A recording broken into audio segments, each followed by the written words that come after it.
Halo Sobat Antara, kembali lagi dalam program podcast Antara Close Up. Nah, tamu Close Up kali ini masih sangat lucu sekali karena memang usianya masih muda dan masih kelas 6 SD, tapi prestasinya sangat luar biasa karena sudah juara banyak sekali. Salah satu yang terakhir adalah juara internasional kompetisi Hafidz sedunia, juara 1 loh dari Indonesia.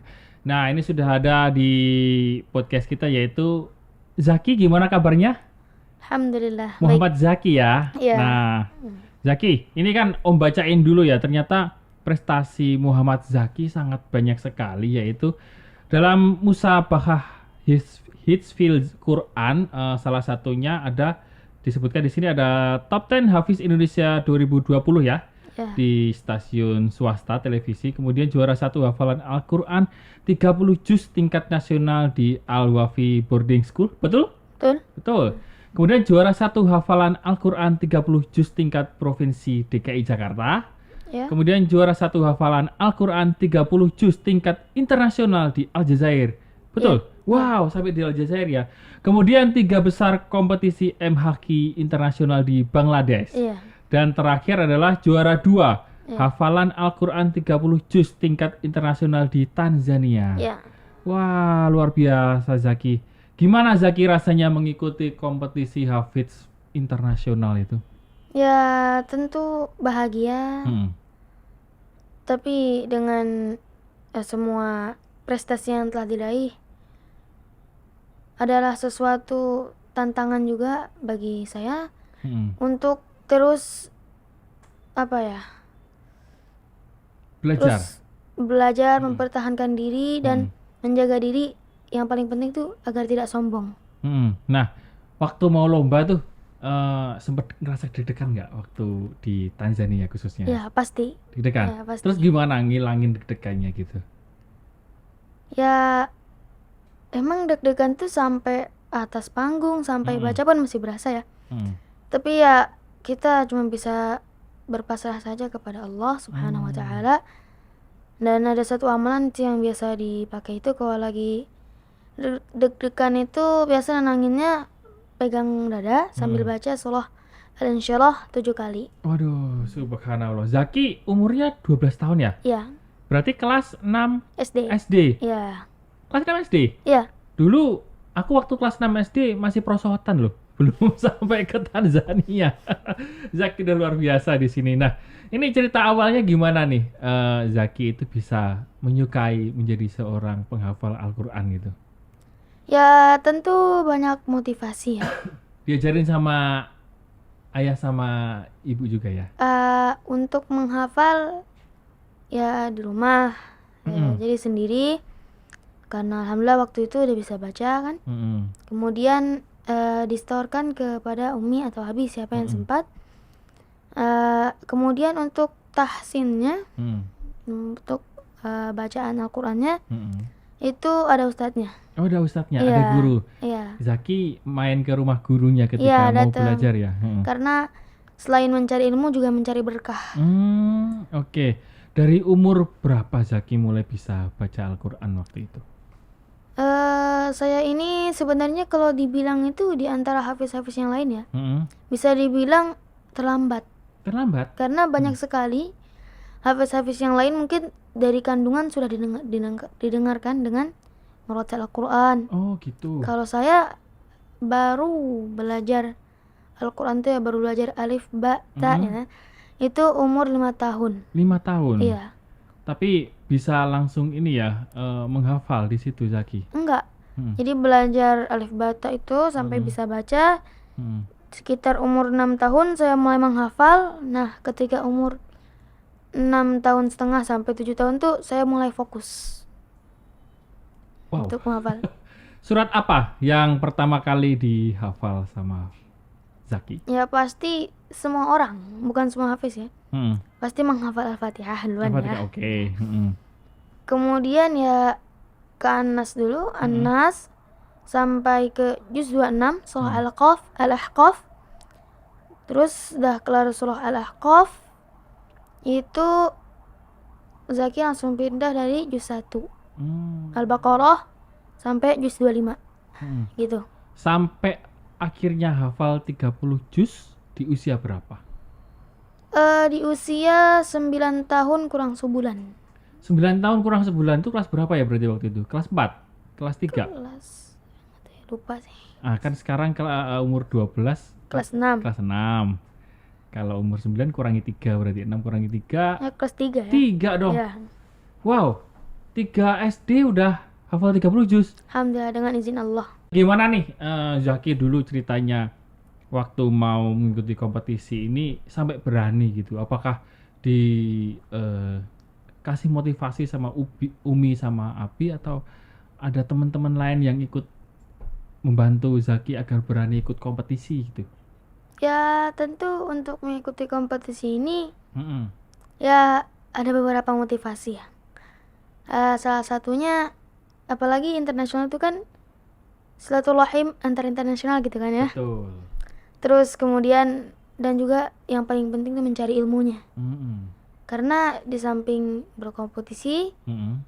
saya juga ya alhamdulillah mendapatkan ilmu walaupun Mm-mm. sedikit ya. Nah, kalau proses belajarnya sendiri Hmm?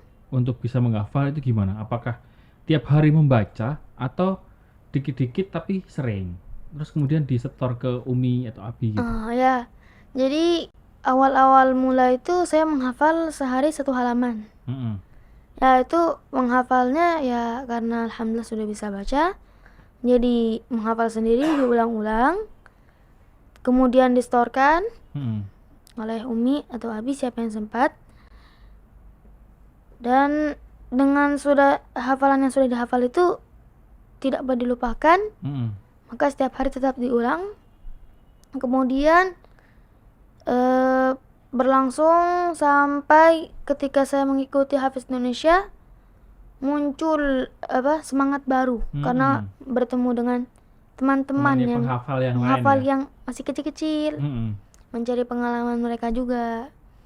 Nah, dari situ saya mulai menghafal sehari 2 halaman, 1 lembar. Sehari 2 halaman. Ya.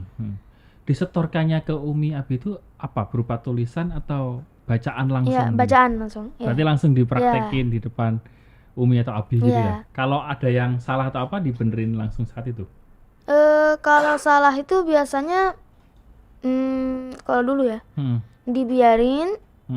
Terus kalau misalkan nggak bisa juga dikasih tahu ngulang lagi dari atas halaman. Gitu. Tapi kalau sekarang ketika murojaah ya mengulang hafalannya, saya ketika ada keliru salah sebut saja harus ngulang lagi dari atas halaman. Oke. Dari semua surat yang udah dihafal nih, Zaki, apa surat favoritnya? Saya paling suka surah Al-Fajr ayat 27 sampai 30. Aku bisa didengerin gak nih Zaki? Bisa. Zaki bisa melantunkan surat Al-Fajr. Boleh Insyaallah. dilantunin ya? Silakan. A'udzu billahi minasy syaithanir rajim.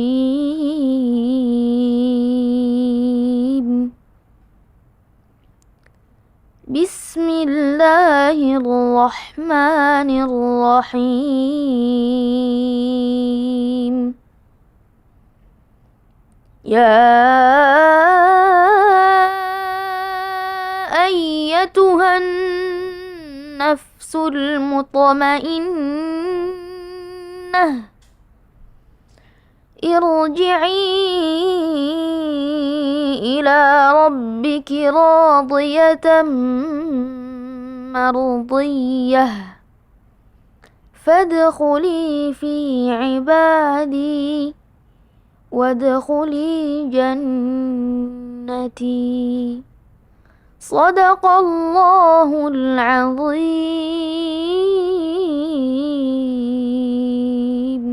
Zaki ternyata memang sangat merdu sekali didengerin.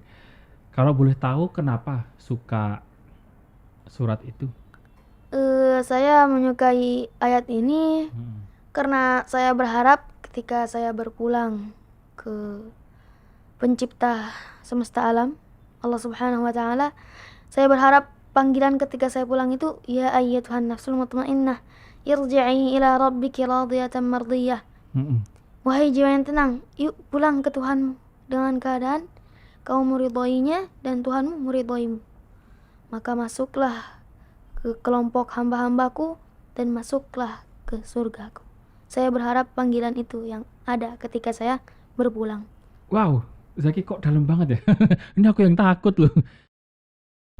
Selamat datang Pak Ahmad Zayadi di podcast Antara. Pak, tadi sudah kita lihat bahwa Zaki seorang hafiz di Indonesia yang cukup potensial ternyata. Betul. Indonesia memiliki banyak zaki-zaki yang lain yang kita harapkan seperti itu.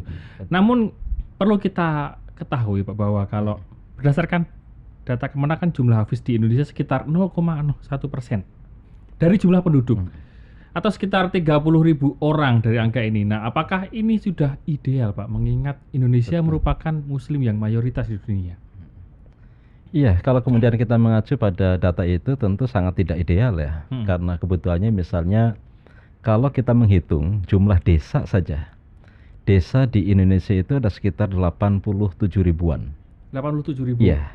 Kalau misalnya basisnya adalah per desa satu orang hafid, itu sekurang-kurangnya harus ada 87.000 hafid. Iya. Nah, oleh karena itu tentu ini menjadi tantangan karena kehadiran hafid itu pada akhirnya itu menjadi penyemangat untuk kemudian masyarakat Indonesia tidak hanya sebatas bagaimana menghafalkan Al-Quran, tapi kemudian pada akhirnya punya komitmen untuk kemudian menginternalisasikan, mengimplementasikan nilai-nilai Al-Quran dalam kehidupan nyata di masyarakat. Yeah. Jadi kalau kemudian angkanya hari ini hanya baru sebatas sekitar 30-an ribuan, maka ini menjadi catatan kita bagaimana kemudian kita ke depan memiliki kebijakan untuk mendorong agar kemudian kebutuhan hafidhoh ini bisa lebih kita maksimalkan dan pada akhirnya akan menyesuaikan dengan kebutuhan di masyarakat. Ada strategi yang sudah dirancang khusus Pak mungkin untuk mencapai atau untuk upaya mendorong tadi agar dari 30.000 ini setidaknya mendekati 80.000 yang dibutuhkan tadi? Iya, kebijakan pemerintah dalam kaitan dengan bagaimana kemudian jumlah hafid ini sesuai dengan kebutuhan yang ada, kita melakukan 3 hal. Yang pertama, merekognisi. Merekognisi itu artinya kita memberikan pengakuan-pengakuan. Memberikan pengakuan terhadap entitas lembaga-lembaga Al-Quran. Misalnya pesantren-pesantren tahfidz. Ini kita dorong terus kapasitasnya, kita tingkatkan kualitasnya, dan kita tingkatkan tata kelolanya. Dan tentu ini melibatkan kawan-kawan dari Direktorat Pendidikan Diniyah dan Pondok Pesantren. Karena ini terkait dengan pondok-pondok pesantren Al-Quran, pesantren tahfidz yang kita miliki ini. Yang kedua, kita tentu mendorong komunitas-komunitas para penghafal Al-Quran. Karena misalnya di Indonesia ini menarik, di mana kemudian masyarakat memiliki partisipasi yang sangat luar biasa. Dan kekuatan masyarakat ini yang pada akhirnya kemudian bersama-sama dengan pemerintah, itu lalu mencari format solusi terbaik untuk kemudian kebutuhan tahfidz, kebutuhan para hafidhoh itu bisa kita penuhi kira-kira seperti itu. Maka kemudian pelibatan komunitas masyarakat, ada IPKOH misalnya. IPKOH itu adalah Ikatan Persaudaraan Korea Hafidh-Hafidhoh. Ini kan ada komunitas. Kemudian juga ada JKH misalnya di kalangan Nahdlatul Ulama, Jam'iyatul Qurra wal Huffaz. Dan di ormas-ormas agama Islam itu mereka concern. Maka kemudian hari ini kita banyak memfasilitasi dan bermitra dengan ormas agama, ormas Islam begitu, untuk kemudian bersama-sama menyiapkan kader-kader terbaik kita agar mereka mengambil peran menjadi hafidhoh yang pada akhirnya akan bisa mendakwahkan Al-Quran dan sekaligus mensyiarkan bagaimana kemudian nilai-nilai Al-Quran itu bisa diterapkan dalam kehidupan masyarakat. Dan bersamaan dengan itu kita melihat hari-hari ini ghirah masyarakat Indonesia untuk mendalami Al-Quran, untuk kemudian mengkaji nilai-nilainya itu sangat luar biasa. Kemudian mengenai adanya pembinaan, kemudian strategi-strategi yang telah disusun bersama dengan lembaga-lembaga atau organisasi ormas, pendukung pencetak hafiz ini. Apakah nantinya akan ada sertifikasi untuk menyatakan bahwa seorang hafiz ini memang sudah melalui tahap-tahap yang sudah diuji sama Indonesia atau pemerintah Indonesia gitu? Baik, jadi di luar yang tadi partisipasi masyarakat ya, karena civil society begitu, pemerintah juga punya LPTQ namanya, Lembaga Pengembangan Tilawatil Quran. Ya. Nah, LPTQ ini berjenjang dari mulai tingkat kecamatan. Oke. Jadi ada LPTQ tingkat kecamatan, kemudian tingkat kabupaten kota, tingkat provinsi, dan juga tingkat nasional. Nah, ini betapa kemudian dengan LPTQ ini memastikan bahwa negara hadir dalam fasilitasi, dalam afirmasi, dan dalam rekognisi mereka. Dan tentu baik LPTQ maupun pesantren-pesantren tahfidz dan lembaga-lembaga Al-Quran yang lainnya, itu mereka memiliki program-program yang sangat luar biasa terkait dengan penyiapan hafidz, hafidhoh, para penghafal Al-Quran, baik yang putra maupun yang putri. Di usia berapa Pak biasanya anak-anak itu mulai dipersiapkan itu ideal untuk menjadi seorang penghafal Quran? Iya, kalau pengalaman misalnya kita melihat pesantren-pesantren tahfidz, itu bahkan dimulai dari sejak dini. Sejak dini Pak, karena menghafal di usia muda itu jauh lebih terasah begitu daripada misalnya menghafal di usia kita ya, usia tua ini. Jadi itu kan ada syairnya itu. Jadi kalau di masa muda itu kan sama dengan mukir di atas batu. Oh, oke. Tapi kalau sudah usianya sepuh itu sama dengan mukir di atas air. Oh, susah hafalnya. Jadi hari ini hafal, besok lusa. Iya. Tapi kalau yang masih muda itu insya Allah mereka itu lebih mungkin karena masih muda, masih bersih begitu. Ya, karena belum sekali banyak lagi cicilan ya, Pak? Betul. Jadi menghafal Al-Quran itu bukan hanya proses menghafal ansih.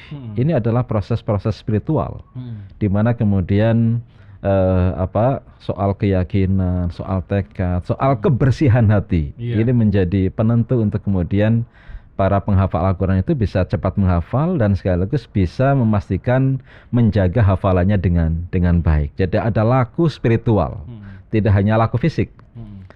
Laku fisik saja saya kira nggak cukup. Saya kira nanti kita bisa melihat bagaimana profil dari para hafidhoh kita, menjaga hafalannya, kemudian bagaimana dia menghafal pada saat dia di pesantren, pada saat dia di lembaga-lembaga pendidikan. Itu sekali lagi tidak hanya laku fisik tapi juga laku spiritual tadi. Nah, mengingat tadi kan sudah disebutkan Pak, ingin menciptakan pada dasarnya kompetensi yang bagus lah buat para anak-anak sehingga dia menjadi penghafal Al-Quran. Nah, tentunya untuk mencetak yang kompeten dibutuhkan kompetisi. Salah satunya yang di internasional. Kemudian dikirim, bahkan salah satunya Zaki yang menjadi contoh yang berhasil di Indonesia. Nah, seberapa pentingkah sih Pak untuk mengirimkan hafiz-hafiz kita ini di internasional untuk memberikan jiwa kompeten yang padu gitu? Iya, ini sangat urgent, sangat penting. Kenapa penting? Karena pertama dibalik dengan pengiriman ini sesungguhnya ada aspek penghargaan. Jadi kita memberikan penghargaan kepada hafidh-hafidhah terbaik yang jelas-jelas mereka memiliki prestasi. Karena jangan lupa yang kita kirim itu adalah mereka-mereka yang telah lulus pada gelaran MTQ tingkat nasional ya. Dan MTQ tingkat nasional itu tentu kan berjenjang. Ya, penyaringannya ketat sangat luar biasa. Dan ini sistem seleksi yang sangat luar biasa itu saya kira di MTQ. Karena dari mulai tingkat kecamatan, kemudian ikut tingkat kabupaten, ikut provinsi, lalu kemudian mereka mewakili provinsinya untuk mengikuti tingkat nasional. Maka kemudian untuk memastikan mereka-mereka yang juara tingkat nasional itu tetap bisa mengasah kemampuannya, maka kemudian kita ikut sertakan mereka pada event-event MTQ tingkat internasional. Sekali lagi ini penting karena bukan hanya sebatas mereka mengikuti event internasional, tetapi ada misi lain. Ada misi dakwah Al-Quran tingkat internasional. Kemudian kita berharap karena tentu pada saat kawan-kawan kita, adik-adik kita yang mewakili Indonesia ke luar negeri itu kita ada pertemuan intens dengan mereka. Kita memastikan bahwa Anda itu adalah agen yang insya Allah akan bisa mengabarkan tentang bagaimana potensi Islam di Indonesia. Oke, diplomasi berarti ya? Diplomasi, betul. Diplomasi melalui bahasa Al-Quran, Iya. melalui bahasa agama.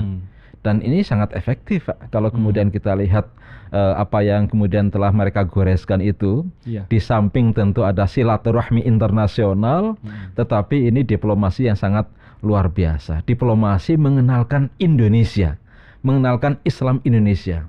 Dan ini harus kita lakukan. Kita lakukan termasuk melalui para hafidh-hafidho yang ikut serta pada MTQ tingkat internasional. Kenapa kita harus mengenalkan Islam Indonesia ke internasional? Paling tidak ada 3 alasan. Pertama, karena kita tahu persis bahwa Indonesia itu adalah negara yang terbesar pemeluk Islamnya. Jadi the most Muslim countries di dunia ya? in the world, di dunia ini. Jadi ini kita memastikan bahwa Indonesia adalah negara dengan penduduk terbesar Muslimnya di dunia. Seenggaknya itu sampel Hafiz yang terbaik untuk Betul. simbol di Indonesia ya. Simbol, dan betapa kemudian ketika mereka mewakili Indonesia itu terbayang seleksinya begitu sangat ketat. Dia mewakili ratusan juta Betul. umat Islam Indonesia. Kemudian yang kedua, kita tahu bahwa Islam Indonesia itu kan dikenal sebagai Islam yang sangat moderat, Islam yang sangat demokratis, menghargai keragaman, menghargai perbedaan-perbedaan. Nah, ketika kemudian kita mengenalkan Islam Indonesia yang semacam ini lalu kemudian kawan-kawan mereka, kawan-kawan para peserta musabaqah tingkat internasional itu kan pengen tahu tentang bagaimana sih ceritanya Islam Indonesia yang sejuk, yang rukun, yang damai. Iya. Betapapun tantangan kita sangat luar biasa, mengingat misalnya diversity-nya, keragamannya, perbedaannya. Toh ingatase itu alhamdulillah kita semuanya bisa mengelola keragaman itu dengan baik. Ini yang kedua. Kemudian yang ketiga, saya kira ketika kita berbicara Islam Indonesia, maka kemudian kita akan mengenalkan bahwa Islam di Indonesia itu memiliki modal sosial dan kultural yang sangat luar biasa. Kita punya modal ormas keagamaan yang sangat luar biasa. Dalam catatan kita paling tidak ada sekitar 90-an ormas Islam yang ada di Indonesia. Dan ini adalah menjadi modal sosial budaya Indonesia. Dan saya kira ini yang juga membedakan Indonesia dengan negara-negara yang lainnya. Betapa kemudian backup organisasi sosial keagamaannya begitu sangat luar biasa. Nah, kita mengenalkan ini juga sesungguhnya. Mengingat prestasi yang ditorehkan internasional para hafiz muda kita cukup besar, Pak. Nah, meskipun seorang hafiz ini kan dia harus memasuki ranah spiritual yang tinggi lah untuk bisa menghafal. Namun apresiasi apa, Pak, yang mungkin bisa diberikan oleh pemerintah ketika seorang hafiz ini sudah mengharumkan nama Indonesia di luar negeri atau bahkan di tingkat nasional pun? Apakah ada apresiasi yang mungkin bisa memacu masyarakat lain itu untuk menjadi munculnya hafiz-hafiz muda ini akan lebih banyak? Mungkin salah satu contohnya mendapat beasiswa atau mendapatkan pendidikan atau diangkat menjadi pegawai negeri untuk sampai yang tingkat paling tinggi kejuaraannya misalnya, seperti itu, Pak. Iya, seiring dengan capaian-capaian yang telah dimiliki oleh para hafidh-hafidh kita, alhamdulillah apresiasi terhadap mereka juga semakin tinggi.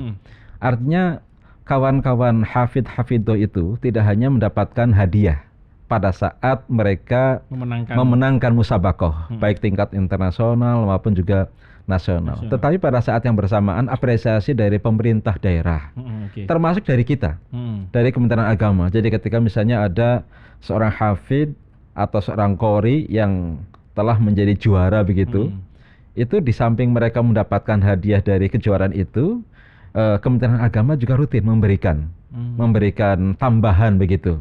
Karena sekali lagi apresiasi kepada mereka harus jauh lebih tinggi dibandingkan dengan apresiasi atas prestasi-prestasi yang lainnya. Kami sering misalnya guyonan membandingkan kalau atlet bulu tangkis misalnya begitu menjadi juara dunia, itu gegap gempita luar biasa. Nah, kita juga sama, Pak. Kita beri fasilitasi, hadiah-hadiah dan segala macam, termasuk misalnya bagaimana agar dalam rangka menjaga hafalan mereka dan dalam rangka memperkuat kehidupan keagamaan yang lebih moderat. Maka kemudian kawan-kawan hafidh-hafidho ini kita dorong dan kita sampaikan pada kementerian lembaga terkait agar memanfaatkan para hafidh-hafidho ini untuk mengisi di masjid-masjid di kementerian dan lembaga. Ini jelas lebih kualitasnya lebih baik karena mereka hafidh, mereka qori, mereka pernah menjadi juara. Jadi kita dorong masjid-masjid di kementerian lembaga itu untuk menggunakan hidup agar betul, lebih hidup dan lebih bermanfaat ketika ada seorang hafidz yang mengkoordinir situ. Bahkan di situ menjadi imam tetap. Menjadi imam tetap. Termasuk juga misalnya kegiatan-kegiatan rohani Islam. Kegiatan rohis. Berarti ada potensi untuk menjadi mungkin ASN di betul, Pak. Kementerian tertentu atau apa? Iya, maka kalau kemudian hafidh itu, misalnya hafidh-hafidh itu dia masih tingkat pelajar, itu dengan prestasi hafalan Al-Qur'annya itu menjadi privilege, Pak, untuk kemudian dia bisa masuk perguruan tinggi dengan cara-cara khusus. Dan hari ini kita bisa melihat alhamdulillah kebijakan yang dikembangkan oleh kawan-kawan di perguruan tinggi itu memberikan ruang. Memberikan ruang bagi para penghafal Al-Qur'an untuk menjadi mahasiswa dengan tata cara tersendiri kira-kira seperti itu. Jadi pintu masuknya berbeda. Ada jalur khusus ya. Ada jalur khusus. Lah, gitu ini kan bagian dari bagaimana kita merekognisi, bagaimana kita mengafirmasi dan bagaimana kita memfasilitasi mereka. Lalu bagaimana, Pak, dengan informasi bahwa Kementerian Agama juga mengirim hafiz itu selain tadi untuk kompetisi kan ada juga kayak hubungan diplomasi. Betul. Seperti mengirim hafiz ke Amerika Serikat, Dubai, bahkan Korea Selatan sebagai layanan keagamaan bagi diaspora di Indonesia. Betul. Nah, bagaimana, Pak, kelanjutan dari program ini? Iya, saya kira ini tren tahun-tahun terakhir di mana misalnya Korean Muslim Society, komunitas Muslim di Korea, komunitas Muslim di Belanda, di Jepang, termasuk di Amerika. Di Amerika itu ada permintaan kepada Direktorat Jenderal Bimas Islam untuk bisa mengirimkan qori-qoriahnya, hafidh-hafidhohnya selama bulan Ramadan dan di bulan-bulan lainnya, untuk kemudian tidak hanya menjadi imam-imam di masjid-masjid di situ, tetapi juga melayani kebutuhan masyarakat Muslim. Dan sekali lagi bukan hanya diaspora Indonesia, termasuk juga Muslim lokal di sana. Jadi saya kira tren yang sangat luar biasa karena hari ini pertumbuhan Islam di Eropa sangat luar biasa. Di Eropa, di Amerika. Terus sekalian dakwah ya dari termasuk Indonesia ya. Dakwah dan sekaligus mengenalkan bagaimana Islam Indonesia yang moderat, yang toleran, yang penuh dengan perdamaian. Iya. Baik, terima kasih Pak Zaidi. Mudah-mudahan nanti semakin banyak yang dikirim, semakin berkualitas hafidz-hafidz. Insyaallah. Demikian Sobat Antara program podcast kita kali ini, dan nantikan podcast-podcast lainnya di Podcast Antara di channel YouTube Antara TV Indonesia, Spotify Podcast Antara, dan Noise Podcast Antara. Sampai jumpa di Podcast Antara selanjutnya. Dadah.